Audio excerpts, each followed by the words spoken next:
the value of God's Word or the principles of God.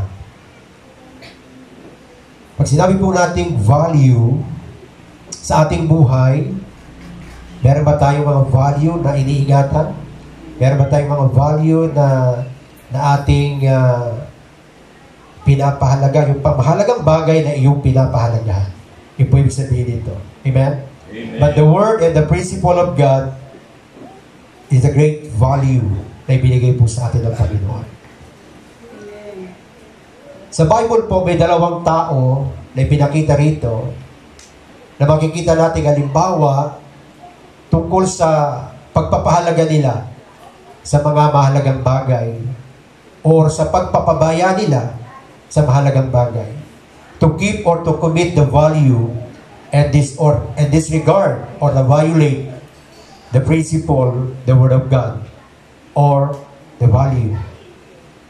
Walang iba kundi ang dalawang taong ito ay si Samson and Joseph. Makikita natin. Sino rito nakabasa ng the story of Samson? Sino po? Dalawa lang nakasubaybay ng buhay ni Samson. Sa buhay ni Joseph, tatatlo lang ang nakasubaybay. I encourage po na basahin po natin ito. The story of Samson, or the story of Joseph, Abraham, Isaac, at marami pang iba sa Bible. Kasi napakalaking bagay po na makatutulong po sa atin, spiritual. Makatutulong po sa atin sa pang-araw-araw nating buhay. Makita natin ito na nagsimula si Samson ng tama at nagtapos si Samson sa mali. Nagsimula ng mabuti, nagtapos ng masama. Si Joseph, pinasimula ng Diyos ng tama at nagsimula siya ng tama at ito'y napanatili niya. Mayroong pagkakaiba kay Samson at kay Joseph. Si Samson po ay sa Judges 13:24, mababasa ho natin na sinasabi diyan, dumating ang araw at nanganak ang asawa ni Manoah, lalaki ang sanggol at pinangalanan nilang Samson. Lumaki ang batang patuloy na pinagpapala ng Diyos. Kita natin si Samson, yung kanyang mga magulang ay nagabayan. At si Samson po ay regalo ng Diyos sa mag-asawang Manoah. At si Samson po ay mayroong kakaibang kaloob galing sa Diyos. At si Samson po ay lumaki siyang batang patuloy na pinagpapala ng Diyos. He grew and the Lord blessed. Amen?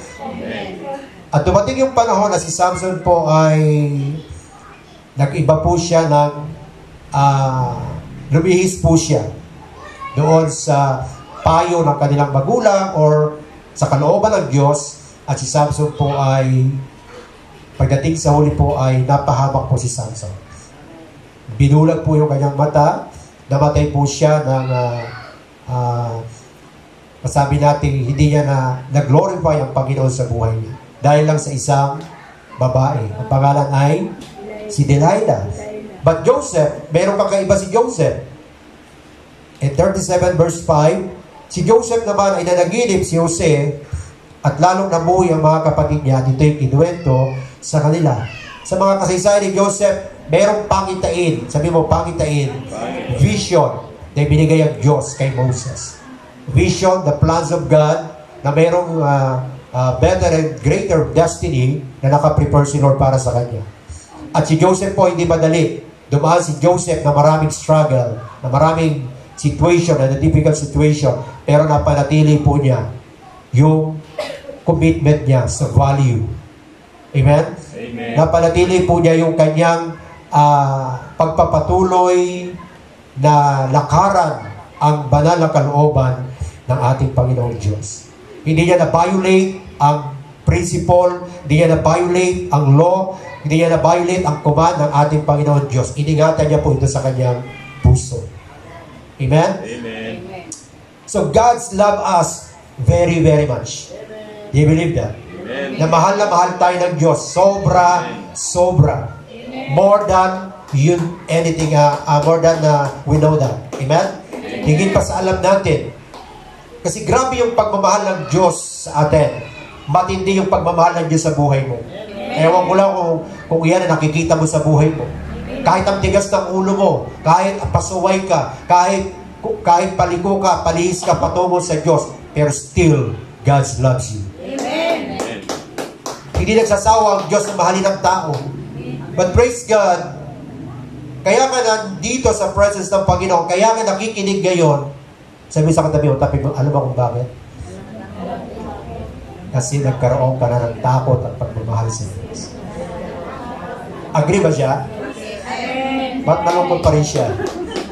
Baka lakasan mo tapik para sa kanya. Baka natutulog. Gising ba yan? Gising ang mata pero tulog ang isip. Usaway niya. Nakadilat pero tulog. Tingnan mo na yung katabi mo. Mukha bang gising? Hallelujah. So, but don't violate the command or the principle of the Almighty God. Amen? Amen. God's love, God's grace, God's principle, God's laws, even His righteousness. Why we are here in the church? Church is a place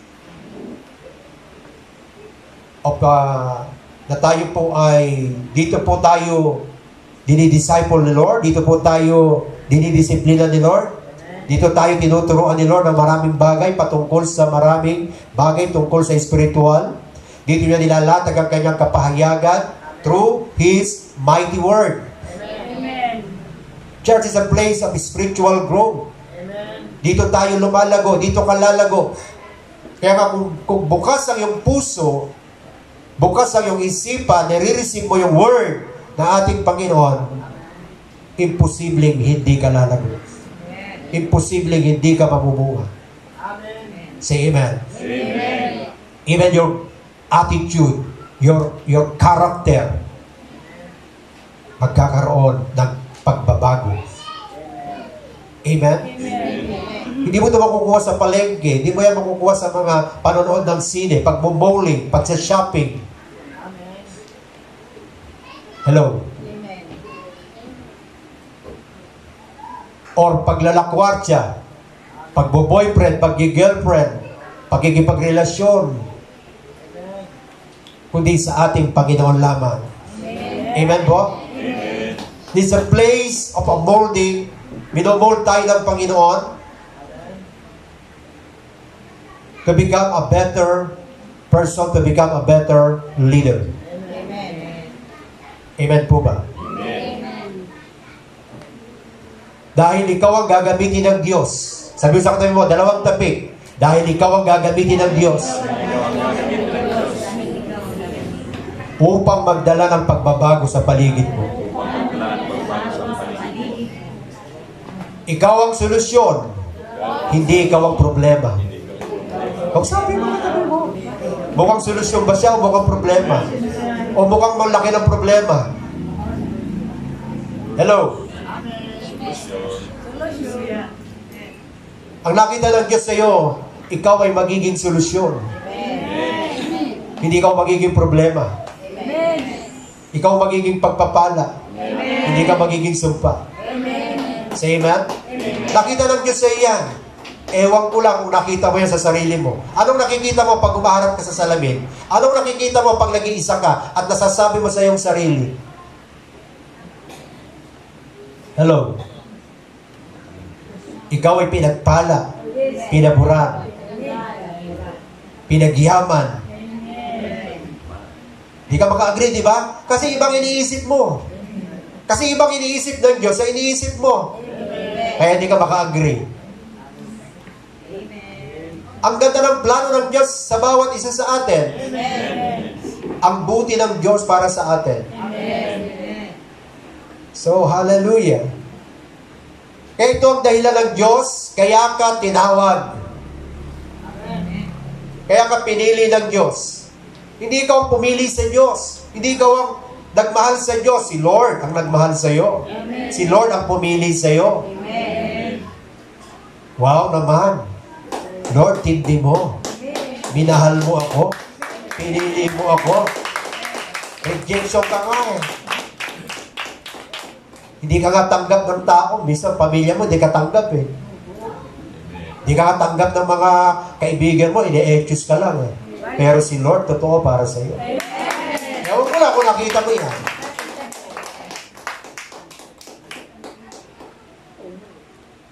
Hallelujah. Yan dahil ng Diyos. Bakit kanya pinili? Hindi para sumikat. Hindi para maging popular, maging famous. Kundi pinili kanya kasi napakahalaga mo sa kanya. Special ka sa Diyos. Sabihin mo sa kanya. Special ka sa Diyos. Special ka sa Diyos. Hallelujah. Glory to Jesus. Para ano, na ikaw ay mamagitan para sa iyong pamilya, para sa iyong mga kaibigan, para sa iyong society, sa iyong community, sa iyong bansa, na maging blessing ka.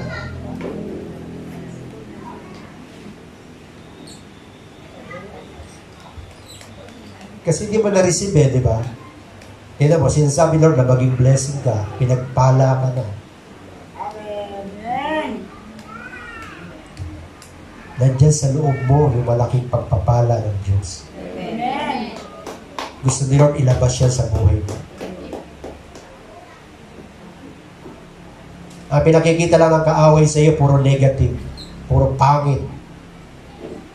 Ang pinaririnig sa iyo ng kaaway, puro pangit, puro negative, puro pagdadown. Pero pag si Lord naririnig mo, lagi kayo ni Lord itinataas. Amen. Ini-encourage, minamotivate ka ni Lord, ni-stir ka ni Lord para lumabas yung nasa loob mo. Yung nakadesign na na-build ni Lord dyan sa buhay mo. Kaya huwag tayo maging judgmental. Yung lagi yung sinasabi, huwag kang maging judgmental sa katabi mo. Kasi wala kang alam kung anong nasa loob niyan. Wala tayong alam kung anong nasa loob niyan. Say amen? Amen. Ang bantayan mo yung nasa loob mo na dapat lumabas para sa iyo. Amen. At maging useful and significant ang buhay mo. Amen. Say amen. Amen. At hindi lang yun, kaya ka ibinubukod ng Diyos. Ang problema, ayaw natin ipabukod ng Diyos. Nagagalit pa tayo sa Diyos. But minsan, hinihiwalay tayo ng Diyos. Sa oras na ito, naniniwala ka ba na hinihiwalay ka ng Diyos? Amen. Sa makamundong gawain? Amen. Hinihiwalay ka ng Diyos sa masasamang impluensya, maka-influence sa'yo? Amen. Sa mga oras na ito, hinihiwalay kasi iniingatan ka ng Diyos. Amen.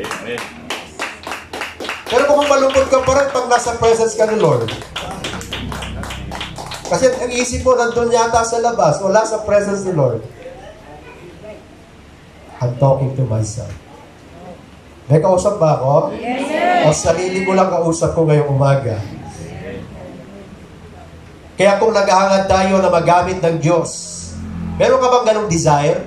Amen. Meron ka bang ganong prayer? Amen. Panginoon, gamitin mo po ako. Amen. Lord, gamitin mo yung buhay ko na makabuluhang paggamit mo. May ganon ka bang prayer? Amen. O puro pengi tayo ng Lord, pengi nito Lord. Pero alam niyo ba, pag nagpagamit tayo sa Lord, hallelujah, isang malaking opportunity po yan. Malaking blessing po yan pag tayo po ay nagpagamit sa Panginoon. Amen. Naghahangad tayong gamitin niya kasi or pangunahan, pamunuan.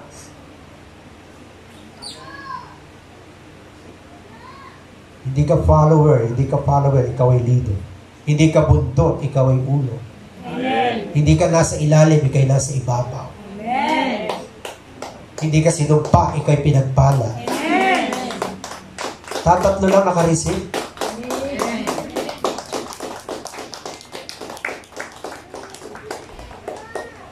Hindi ka na naliligaw, nasumpungan ka na ng Panginoon. Amen. Kaya huwag ka nang matakot, huwag ka nang malito. Amen? Amen. So ito po, makita natin, Samson and Joseph. Si Samson, nung una, malinaw ang nakikita niya sa plano ng Diyos. Pero habang tumatagal, ay lumalabo para sa kanya. Kasi iba na yung nagiging, kanyang mind, yung kanyang kaisipan. Yung kanyang nababaling na sa ibang bagay. Nawala na siya sa focus, nawala siya sa direction, sa plano ng Diyos. Kaya isang babae lang nagpabagsak kay Samson. Amen. Kay Judas nga, 30 silver pieces, nagpabagsak kay Judas, right? Amen. But Joseph, may kakaiba si Joseph. Parehas lang naman silang anak ng Diyos. Parehas lang naman silang tao, right? Amen. Hindi anghel si Joseph. Kaya sabi ko, nabasa niyo ba ang buhay ni Joseph? Amen. Maraming pinagdaanan si Joseph sa buhay niya. Amen. Pero napanatili ni Joseph yung tatag, yung lakas, yung tibay ng kanyang pananampalataya sa Diyos. Amen. Kasi hindi siya tumitingin doon sa mga sitwasyon na meron ngayon. Hindi siya naaakit sa mga bagay para ilayo siya sa Diyos. Imagine niyo po, asawa ni Potiphar, araw-araw nagpapakita kay Jose, walang damit, naked. Napakaganda ng asawa ni Potiphar para tuksuhin si Joseph. Kasi nahumaling yung asawa ni Potiphar kay Joseph. Pero hindi pinatulan ni Joseph. Kasi nakapokus si Joseph doon sa magandang plano ng Diyos. Amen. Sa pangitain na binigay ng Panginoon sa kanya. Amen. Kaya si Joseph ang ginamit ng Diyos para mailigtas niya ang kanyang buong sambahayan. At naging the second authority in Egypt. Pumapangalawa sa hari ng Egypt. Na-promote si Joseph. Amen. Oh, hallelujah.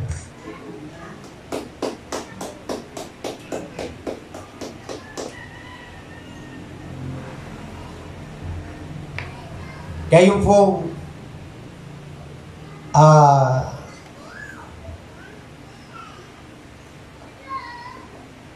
yung tawag na value, which means to regard that something is to help to discern the importance, worth, or usefulness of something. Your support is of great value. Ibig sabihin po, mas dapat nating tulungan yung ating sarili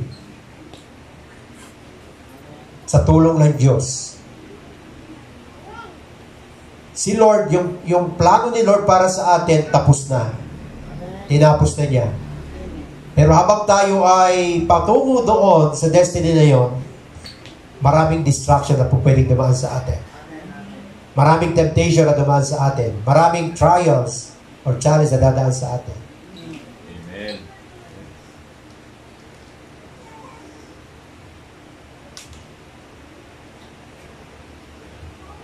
Para maging significance, effectiveness, at ma-receive natin yung benefits. Kasi ikaw po ang makikinabang nito. Sabi mo sa katabi mo, ikaw ang makikinabang nito. Kapag ito naunawaan mo, kapag ito ay pinahalagahan mo. Amen. Maliwanag din sa Psalms 119. Sinulat ni David, no? Sa Psalms 119. Hindi sa isa po doon. Mapalad ang mga taong malinis. Sabi mo malinis. Ang pamumuhay. At sa salita ng Panginoon, ang sinusunod niya araw-araw. Sabi mo, araw-araw. Meron kang panuntunan. Meron kang guideline. Meron kang sinusundan ng mga prinsipyo. Amen. Hindi prinsipyo natin. Hindi prinsipyo ng iba. Lalo hindi prinsipyo ng mundo. Amen. Hindi na prinsipyo ng ating Panginoon Diyos. Principle. Amen? Amen. Kapala, pinagpala, inasabi ng ating Ibig sabihin, maligaya. Puno ng kasiyahan. Puno ng satisfaction. Ang mga taong lumalakad sa salita ng Diyos. Amen. Kung bawat pagkakataon ay dumarating sa atin, binabaliwala natin, hindi natin pinapahalagahan, dinidisregard natin, lalo na mga promise, mga word, command, laws, and principle ng ating Panginoon, tayo po ang malulugi. Tayo mawawalan. Tayo ang lulungkot. Hello? Amen. Ang kailangan natin, alin? Lalo natin pagtibayin, pahusayin. At maging malino po sa atin ang mga salita ng Diyos. Amen. Hallelujah. Praise Jesus. Sa umagang ito, ina-encourage tayo ni Lord. Amen. Sabi mo sa katabi mo, pinapalakas ka ni Lord. Hindi ka kinokondem.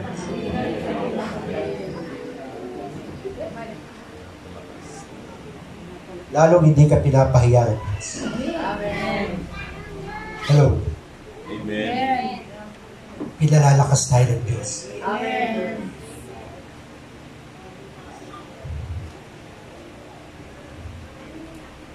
Bigyan ako ni Lord ng kalakasan sa oras na ito or revelation, word ng Panginoon na madala ito sa atin. Kasi sa nahihirapan akong magsalita kapag inaatake ako ng sciences or allergy ko. Kaya bisa na po akong magsalita. But anyway, mag-focus tayo sa sinasabi ng Panginoon. Say amen? Amen. Napipingos ako, but anyway, mag-focus tayo sa Word of God. Amen. Sabi mo sa katabi mo, makinig kang mabuti. Sabi mo sa katabi mo, unawain mo mabuti. Kasi may revelation si Lord sa iyo.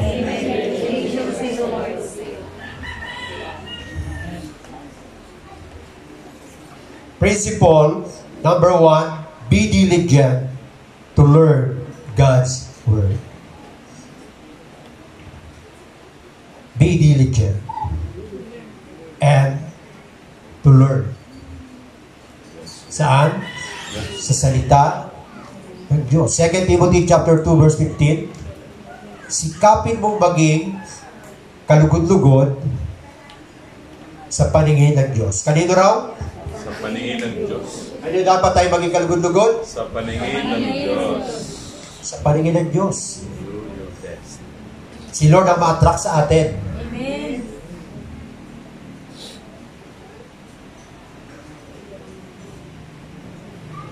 Bakit po? Isang manggagawang walang dapat ikahiya. Tapat na nagtuturo ng katotohanan. Isang lingkod. Okay, do your best to present yourself to God as one approved. A workman who does not need to be ashamed and who correctly handles the word of truth. Dapat may alam tayo sa salita ng Diyos. Nung tayo ay nasa luma pang relihiyon o nasa relihiyon pa tayo, every Sunday o sa 10th birthday o minsan madalang na magsimba o palasimba ka, pero lack of knowledge pa rin the Word of God. Hello. Amen. Be diligent to learn God's Word. The very important na dapat po pahalagahan natin. Meron tayong nare-receive, may natitake note tayo, may natitake away tayo, may natututunan tayo sa Word of God. Amen. Amen. Hindi yan dyan sa katabi mo. Hello? Amen. Kundi nakapokus ka sa salita ng Diyos. Upang wala kang ikahiya at ikaw ay maging tapat habang ikaw ay nagtuturo o nagsishare ng gospel or ng katotohanan ng salita ng Panginoon. Say amen? Amen. Number 2, live by the principle God's Word. Live by the principle. Mabuhay tayo araw-araw sa mga principle ng salita ng Diyos. Huwag nating i-violate. Amen? Amen. Ang salita ng Diyos. Sa traffic, ano nga lang, pag nag-violate ka, or sa ibang bagay, sa ating batas, may consequence, right? Amen. Amen. May naka-agaw na pataw na kaparusahan o multa. Pero kay Lord, pag nagbabiolate tayo, ang nasisira mo, hindi yung principle ni Lord. Hindi yung law ni Lord. Ang nasisira natin, buhay natin. Amen. Amen. Habang binabiolate natin, habang nagdi-disobey tayo, are you listening? Amen. In 1 Timothy chapter 5:21, sa harap ng ating Diyos at ni Jesucristo at ng kanyang banal na mga anghel, inuutos kong sundin mo ang mga bagay na ito nang walang kinikilingan or itinatagi. Amen? Amen. Pwede ba natin basahin sabay-sabay ang nasa ano natin? Ready? 1. I charge you in the sight of God and Christ Jesus and the elect angels, give these instructions without partiality and to do nothing out of Give favoritism. this instruction. Ang mga tao marunong makinig sa mga instruction, hindi napapahamak yan. Napapabuti yan. Amen. Tama. Amen. Agree? Amen. Basta nakinig ka sa bawat instruction, right, mabuti yan. Lalo na ang instruction ni Lord. Hindi ka ipapahamak ng instruction ni Lord. Lalong hindi ka ikapapaamak mo or ikakahirap mo, no.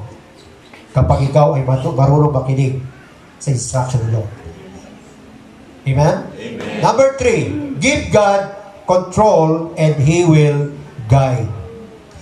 Give God control and He will guide. Ano sinasabi po ni Lord? Marunong ka bang magtiwala sa salita ng Diyos?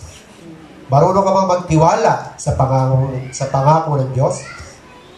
Hello? Amen.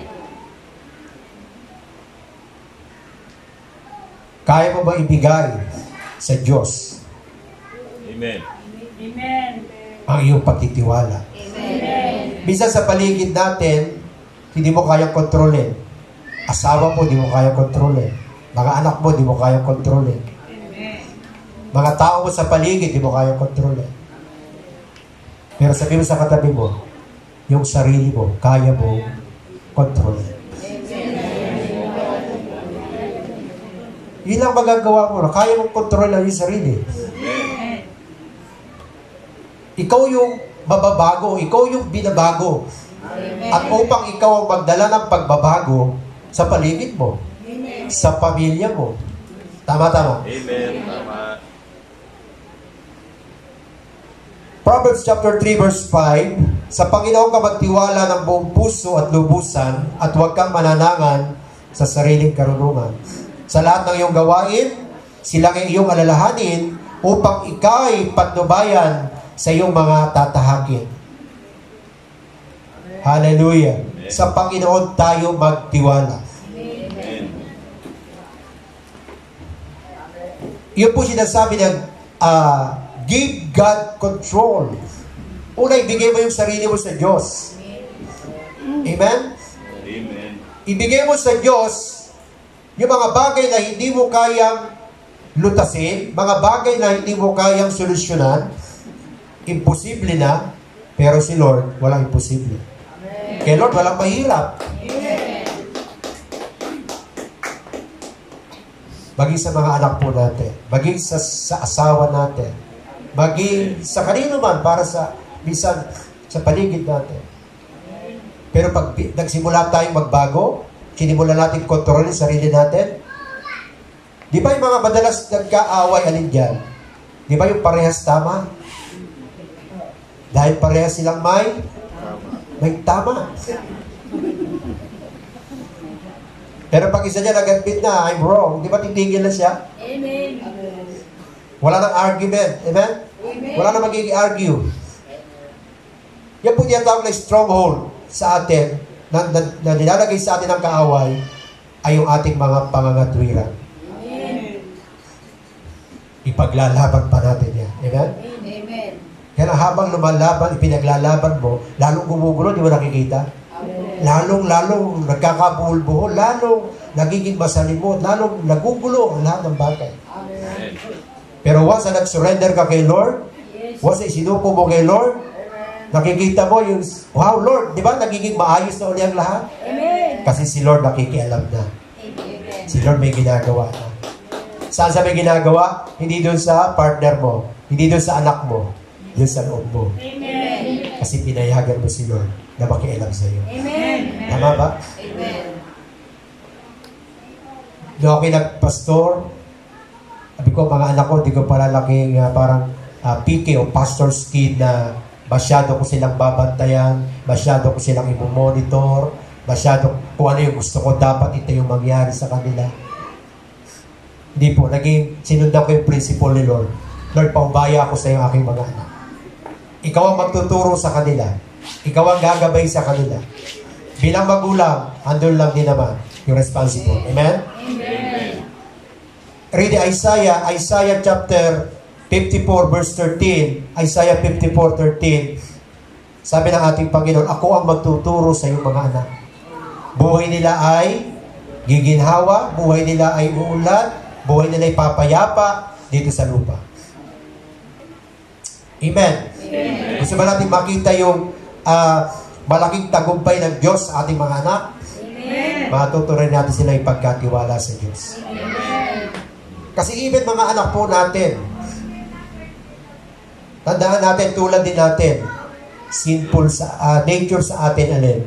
Yung tinatawag na sinful nature. Pagiging matigas ang ulo, pagiging masawayin. Kausap ko lang sarili ko, ha? Pagiging rebellion. Tama. Tama. Pero pag si Lord na nagtuturo diyan, maniwala ka. Napakaganda, smooth ang pagtuturo niyo. Pero pag tayo masyado, ibig sabihin ng pagtuturo, hindi yung gusto mo, ang gusto mong igiit sa iyong mga anak. Hindi yung gusto mo mong igiit sa iyong partner. Hello? May kausap? Dapat po matutunan natin to. Makita magkakaroon ka ng inner peace, inner joy in your heart. Sa ating mga anak, gabay po tayo. Sabi mo, gabay. Bye. Then do it the responsible. Amen? Amen. Support them. Ano yun? Train them. Sabi ni Lord, teach them. Hello? Amen. Lalo na pagdating sa Word of God. Yun lang. Bisa habang pinipigil nga natin, lalo naman nagigigil. Habang sinasaway mo, lalo namang sumusuway. May kausap ako? Amen. Ganon ako nung bata ako eh. Kaya ako nasabi po yun. Buti nga kayo, babait nyo eh. Parang ako lang yung ganon. Di ba? Ako lang yung matigas ang ulo. Ako lang yung, ano tawag din sa Bicol? Sutilon. Pero praise the Lord. Hallelujah. Daming matututunan. Amen? Amen. Kasi sabi ng Bible, ituro natin sa ating mga anak, lalo na pagdating sa principle, command, law, word ng Panginoon. Yan po ituturo natin. At yan po yung kasi po ang anak, kahit sino sa atin, asawa mo, anak mo, pag alis ba yan sa harap mo, bantay mo pa? Sana nilagyan mo ng CCTV o kaya nung GPS siya, kung ano ginagawa niya, naririnig mo. Pero di mo mababantayan. Tama. Amen. Pero may Diyos na makapangyarihan. Amen. Kaya sabi mo sa katabi mo, pumanatag ka. Pumayapa ka. Dahil may Diyos na po pwedeng mag-ingat. May Diyos na po pwedeng magturo sa Kanya. Say amen. Amen. At pag na-realize niya yun, natutunan niya yun, pagbalik sa iyo, wow. Di ba yung prodigal son? Oh. Kaya natuwa yung kanyang tatay, hindi niya kinondem yung kanyang anak. Hindi niya hinusga ang kanyang anak. Niyakap pa nga niya. Amen? Amen. Binihisan pa niya, binalik lahat ng mga bagay na nawala sa kanya. Praise Jesus. Palakpakan natin ang Panginoon.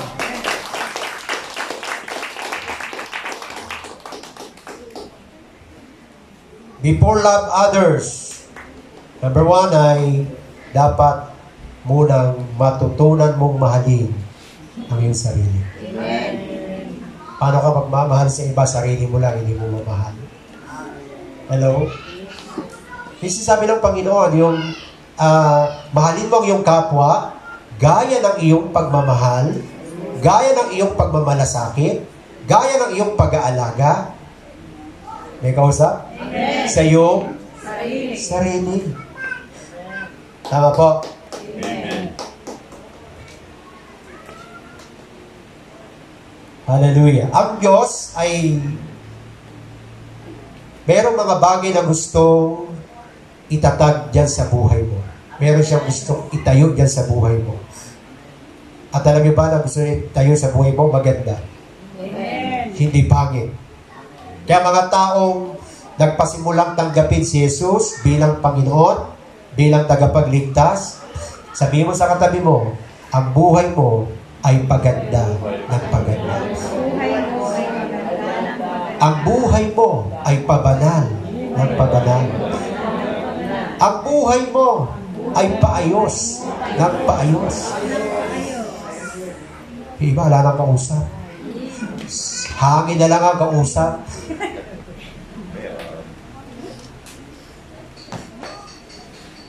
Are you blessed? Naniniwala ka ba kapag na kay Kristo ang buhay mo papaayos? Amen. Ang buhay mo papaunlad? Amen. Ang buhay mo papaganda? Amen. Para saan? Sa ikaluluwalhati ni Kristo. Sa ikararangal ni Kristo. Napapapurihan si Kristo sa iyong buhay. Amen. Habang ang buhay mo umaayos. Habang ang buhay mo gumaganda. Amen. Say amen. Amen. Kaya gusto ni Lord, yung mga nasira sa atin, gusto niya i-restore. Gusto niya i-rebuild. Gusto niya tayong i-review. Amen. At ito dapat ating manawaan sa ating buhay. Dilikha ka ng Diyos like image and likeness ni Lord. Amen. So, hallelujah. Nakadesign sa iyo na ikaw ay magiging leader. Sabi mo, leader. Hindi leader ng fraternity or gangster. Hello? Amen. Kundi leader na magiging tagadala ka, tagapanguna ka, makaka-influensya ka ng maraming tao na madadala mo sa Panginoon. Nakikita ba yung katabi mo? Kung siya'y lalaki, sabi mo, ang gwapo mo. Ang guwapo. Hindi mo matanggap, di ba? Hindi mo matanggap? Sabi mo sa babae katabi mo, ang ganda-ganda. Ano yung kung minsan di mo na napapansin yan? Kung minsan, totoo lang, napapansin ba ang ganda-ganda mo? Ang gwapo-gwapo mo? Kasi sino may likha dyan? Lord. Si Lord. Si Lord nga, gwapong-gwapo sa'yo, gandang-ganda sa'yo. Amen. Kaya mo na kailangan ng mga kung ano-ano pang pagtapal-tapal natin, no? Ang ganda-ganda mo na. Amen. Ibig sabihin po, yung ating spiritual na buhay, yung buhay po natin, sa tao lang naman yan yung mga kaisipan ng tao. Minsan, di ka kaisipan ng, yung iniisip mo, akala mo, ang pangit-pangit mo, parang feeling mo, di ba, may kausap ako? Amen. Kaya minsan, mahihiyain ka masyado, minsan, natatakot ka masyado. Pero hindi, dinikha ka ng Diyos ayon sa kanyang wangis. Ayon sa kanyang larawan.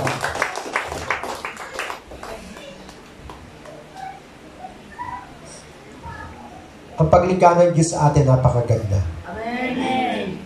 yung kagandahan ito, kagwapuhan mo na yan, kagandahan mo para lang ibaladra mo sa iba, para lang ibaladra natin, maraming taong maakit, no. Para maluwalhati si Kristo, kaya ang ganda-ganda mo. Amen. Kaya ang gwapo-gwapo mo. Amen. Para mag-glorify si Jesus. Amen? Amen. Kasi pag hindi natin nakita yung purpose ng buhay po natin, mali yung ating lalakaran. Tama po? Mali yung ating ginagawa. Okay.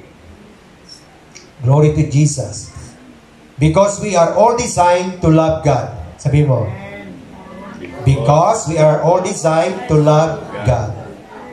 Dinisenyo ka ng Diyos para mahalin mo lang ang Diyos. Amen.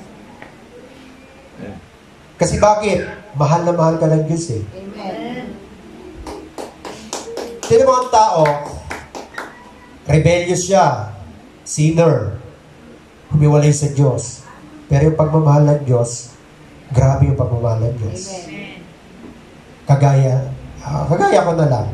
Hindi ako magiging ganito kung hindi ko natanggap yung ganong pagmamahal ng Diyos. Amen. Amen? Amen. Ito yung bumago sa akin, yung pagmamahal ng Diyos. Kaya ang passion ko ay magdala, maka-encourage, maka-influence sa mga tao na madala sa Panginoong Jesucristo. Amen. At bilang maging Panginoon nila.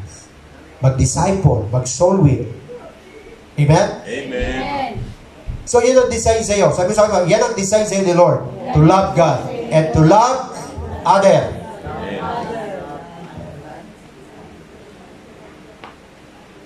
Matthew chapter 22 verse 37. Para makita natin. And carry the right message from God and doing the assignment God given to us according to His purpose. Para maintindihan po natin ito. Pakibasa po, sabay-sabay. Jesus replied, Love the Lord your God with all your heart and with all your soul and with all your mind. and 38. This is the first and greatest commandment, 39. and the second is like love your neighbor as yourself. Dalawang bagay, mahalagang bagay na principle ng Bible o ng ating Panginoon. Number 1, love God. Sabi mo, love God. Ibigin natin ang Panginoon ng buong puso, buong lakas, buong kaluluwa. Pangalawa, ano yung pangalawang principle? Love your neighbor. Okay, dito tayo, tingnan natin ito mabuti. Sumagot si Jesus, ibigin mo ang Panginoon mong Diyos ng buong puso, ng buong kaluluwa, ng buong pag-iisip. Sabi niya ron, honor the Lord your God. Sabi nga natin, honor the Lord your God. Honor the Lord your God. Saan natin makikita yan? Sa Proverbs chapter 3 verse 9, honor the Lord your God with all the possession and with the first fruit of all your increase. With promise. Sabi mo, with promise. With promise. Hugutin natin dyan yung honor the Lord. Sabi natin, honor the Lord. Sabi ng Panginoon, kapag ako ino-honor mo, i-honor din kita. Pararangalan kita. Say amen. Amen. Yan po sinasabing, honor the Lord, your God. And the promise ni Lord, verse 10 and 3, verse 10, so your barns will be filled with plenty, and your vats will overflow with a new wine. Hallelujah. Thank you, Jesus. In Matthew 6:33, seek ye first the kingdom of God and His righteousness, and all these things shall be added as well. Hallelujah. Ano lang gagawin natin? Principle ni Lord? Honor the Lord. I-congrats mo yung katabi mo. Congrats. Tamang bagay ang ginawa mo ngayon. Pag-honor yan kay Lord. Kasi nirespect mo yung Sunday or 7th day or your rest of your day. Amen? Amen. Ino-honor mo siya. So, anong pangako ni Lord? Lalo kang sasagana. Amen. At ito naman ang pinaka-mahalagang utos. Ito naman ang pangalawa. Ano yung pangalawa? 39. Ibigin mo ang iyong, sabi mo, kapwa. Gaya ng pag-ibig mo sa iyong sarili. Sino yung kapwa? Sino yung kapwa?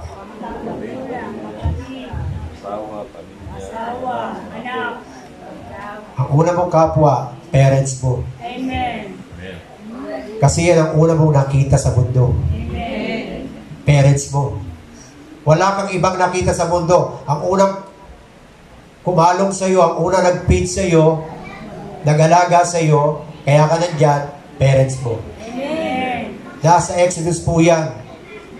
20, I think verse 7, sabi niya doon, mahalin mo, honor mo, ang iyong mga magulang. Honor your father and mother. Nakalagay po yan doon. Yan po yung, hindi yung neighbor natin muna.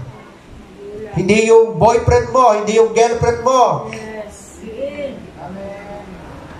Hello? Amen. Kundi yung parents mo. Amen. Sino rito walang parents? Wala kang magulang. Tawag sa'yo, sumingaw ka lang. Boom. Meron ba rito nun? Na wala kang magulang?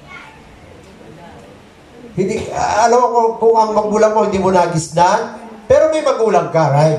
Amen. Tama po. O kung ikaw ba, may mga tao lang ba, tinapon ng magulang sa basurahan, tinapon sa isang lugar, pero may parents pa rin siya, tama? Amen. Pero alam niyo ba, lahat tayo may magulang. Amen. Good or not good, our parents, but we have parents. Tama po? Amen. Pero dapat pa rin natin, kung ang magulang natin ay hindi naging mabuti o na maging mabuti sa atin, but honor your parents. Tama po? Amen. Kasi why? That's the second principle, Lord. Honor your father and mother. Okay, Ephesians chapter 6 verse 1. Children, obey your parents in the Lord. For this is right. Sabi mo, this is right. This is right. And this is good. Amen? Amen. Obey. And number 2, verse 2, honor your father and mother, which is the first commandment with what? Promise. Sabi mo, promise. Kanina, honor the Lord by promise, right? Amen. Verse 10. Ngayon, honor your parents, your mother and father, meron siya uling promise. Tama, tama. Amen. Ano yung promise sa verse 3? Basahin natin sabay-sabay. Pray. Okay, verse 3, verse 3. That it may go well with you, and that you may enjoy long life on earth. That it may go well with you, and that you may enjoy long life. Say mo, long life. Long life. Wow. Sabi mo, wow. That's a word, ano po natin to, no? Sinasabi ng Panginoon, sino lang ang i-honor nating parents? Yun lang bang mabuti? Yun lang responsible? Or mapagmahal na parents? May sinabi ba si Lord na gano'n na ano siya? Specific? Wala po. Sabi lang ni Lord, honor your father and mother. Oh. And that it may be well with you and may live long on the earth. Ibig sabihin, kung nagkabagulang ka man na hindi mo nakita yung ano, well, i-honor mo pa rin siya. Alang-alang kanino? Kay Lord. Kasi kung hindi doon sa magulang mo, tama ba? Amen. Wala ka. Kasi sila yung ginamit ng Diyos para sa iyo. Amen. And I believe, kung ano nun walang magulang, alam ko, sa nanay na I don't think. Hindi ko alam sa yung magulang, iba ang puso ng magulang sa kanyang mga anak. Merong magulang, wala namang anak. Ay, di ba yung magulang, walang anak? Tama, anong ginagawa nila? Nag-a-adapt. Di ba? Pero mas malalim kung ganyan ang pagmamahal doon sa mga adoption na ano. Pero ikaw po, mga anak, pwede ba natin basahin yung verse 3, mga anak lang? Lahat ba, mga anak? Basahin niyo po. Basahin niyo po. Ano yung promise ni Lord?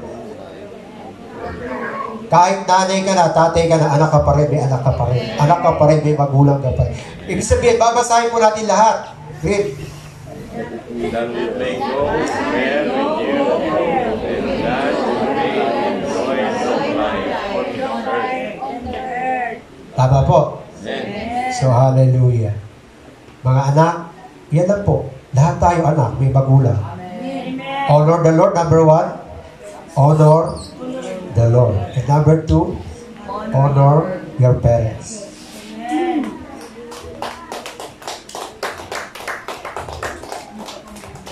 Mga anak, naniniwala ka ba na mahal ka ng iyong magulang?